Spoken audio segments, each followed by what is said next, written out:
This video is going to be about the reactions of alkenes. So this is specifically aimed at AS chemistry in Unit 2 for the CS specification. But this is going to be helpful for any sort of module going throughout your A-level studies as well. So before we get started talking about the reactions of the alkenes, I think it's quite important to talk about the structure and property of an alkene compound. So an alkene is formed when a C double bond C bond is formed. So it's a carbon-carbon double bond. And this is formed by two different shared pairs of electrons. One bonding pair of electrons forms this thing called a sigma bond, which is what we have highlighted in green, which is the linear or head-on overlap of two p orbitals. So if we were to draw our p orbitals in the dumbbell shape, two p orbitals, head-on overlap gives us a sigma bond. When the orbitals overlap, then the electron in the orbital contributes to form a shared pair of electrons that occupies this region of space between the carbon atoms where the orbitals are overlapping each other. The second bonding pair is forming the carbon-carbon double bond, is forming the pi bond, which is indicated here and here. The pi bond is formed by the sideways overlap of two p orbitals. And if we were to draw that in terms of a scheme, it would show us that we've got our two p orbitals, and that's forming our pi bond. So it's the sideways overlap of the two p orbitals.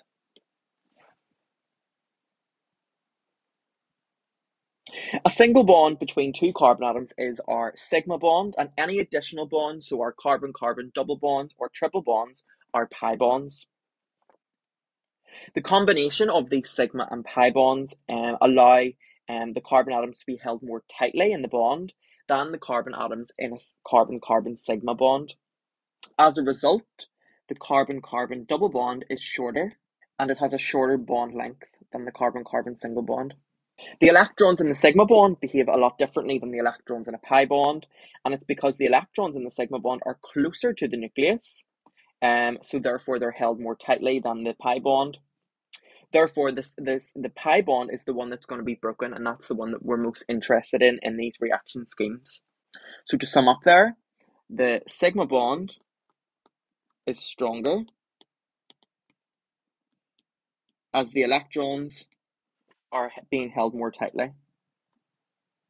So if the electrons in the sigma bond are being held more tightly than those in a pi bond, it's going to be the pi bond that is broken in the mechanisms. In simple terms, an addition reaction is one of the reactions that these alkenes undergo.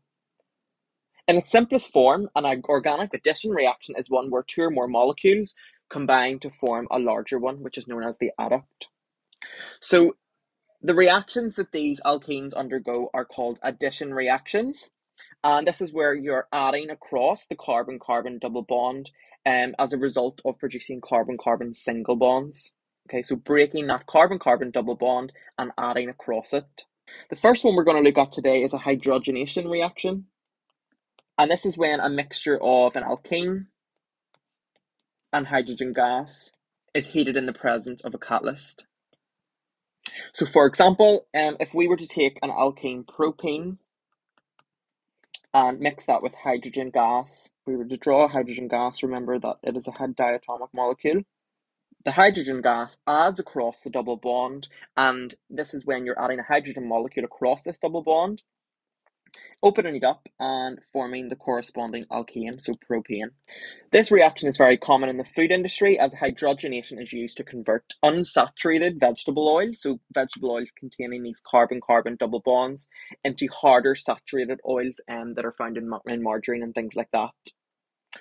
This reaction is carried out by bubbling the hydrogen gas through an oil in the presence of a catalyst, and the catalyst that we are interested in, it's finely divided nickel.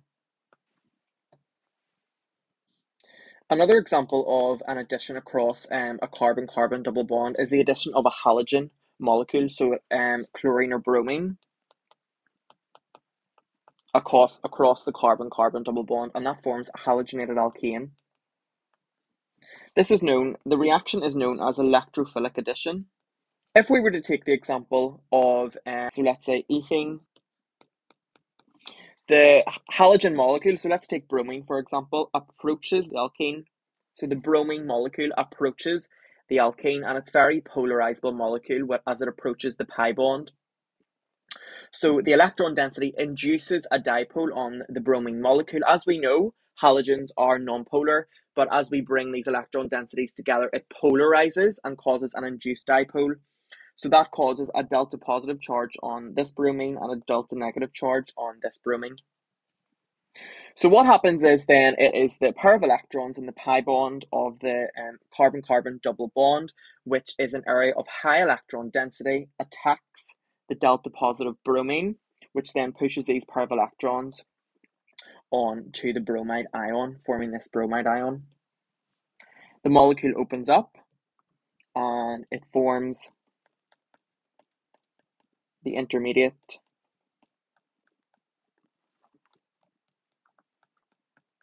with the bromide ion, has a lone pair of electrons and a negative charge. The bromide ion, and the bromide ion then adds on to the alkene, forming our molecule 1,2-dibromo ethane. The addition of hydrogen halides such as HCl and HBr can add across the carbon-carbon double bond to form a halogenated product as well, so a haloalkane. This reaction forms in two steps, and because propane is an unsymmetrical molecule, it can add in two different ways.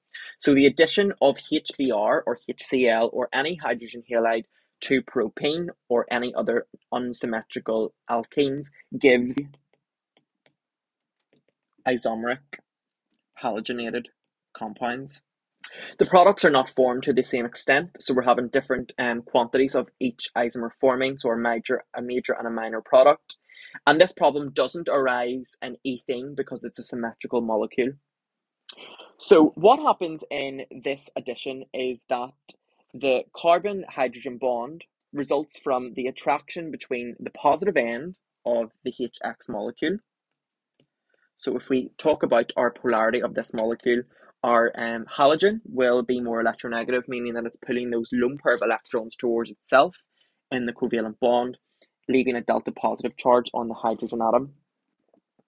In this way, then, it acts as an electrophile by attacking the region of high electron density produced by the carbon-carbon pi bond in the alkene.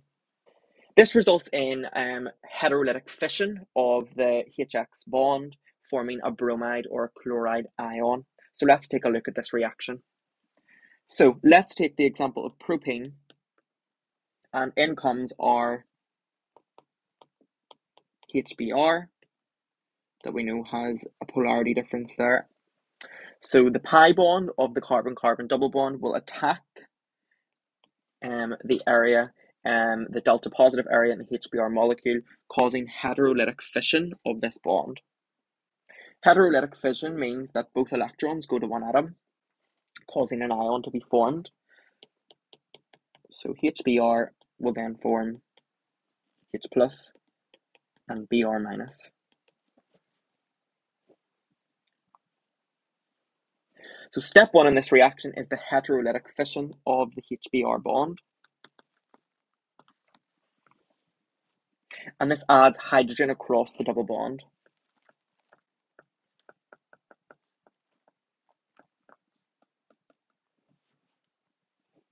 Step two then, this opens up our molecule and forming a carbocation there. And then our bromide ion with our negative charge can attack this delta positive carbon and form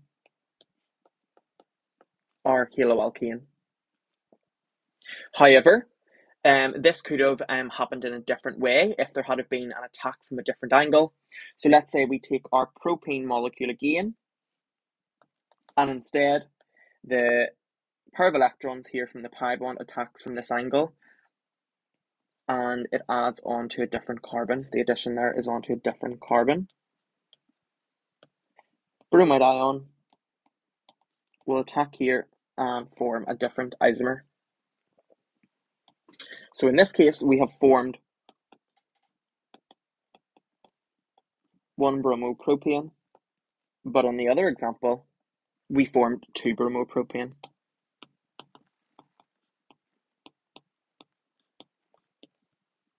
So we need to decide, well, which of these will be our major or minor product, and it's all to do with that intermediate phase that was formed in terms of the carbocation. So our first carbocation formed was, as shown, which is a secondary carbocation, as it has two alkyl groups attached, as shown here and here, whereas the other isomer formed a primary carbocation, as it only had one alkyl group attached to the carbocation, as shown, one alkyl group attached to the carbocation. Now, we need to talk about, well, how do we know which one will be more stable? And this all comes to a rule that we need to be aware of, and that's known as Markovnikov's rule. So Markovnikov's rule investigated the products of different hydrogen halides to alkenes, and he found out that when two products were formed, one was formed in a larger quantity than the other. So this is all to do with the stability of the carbocation. The buildup of charge in one place leads to instability, but if it can be spread around or neutralized in some way, then stability is increased. Alkyl groups are electron releasing and can push the electrons towards the carbocation, thus reducing the charge density. So therefore, the most stable carbocation is a tertiary carbocation, followed by a secondary, followed by a primary, and which is then followed by a methyl group. So in terms of a tertiary carbocation, we have three alkyl groups attached to the carbocation. In the secondary, we have two alkyl groups. In a primary, we have one alkyl group.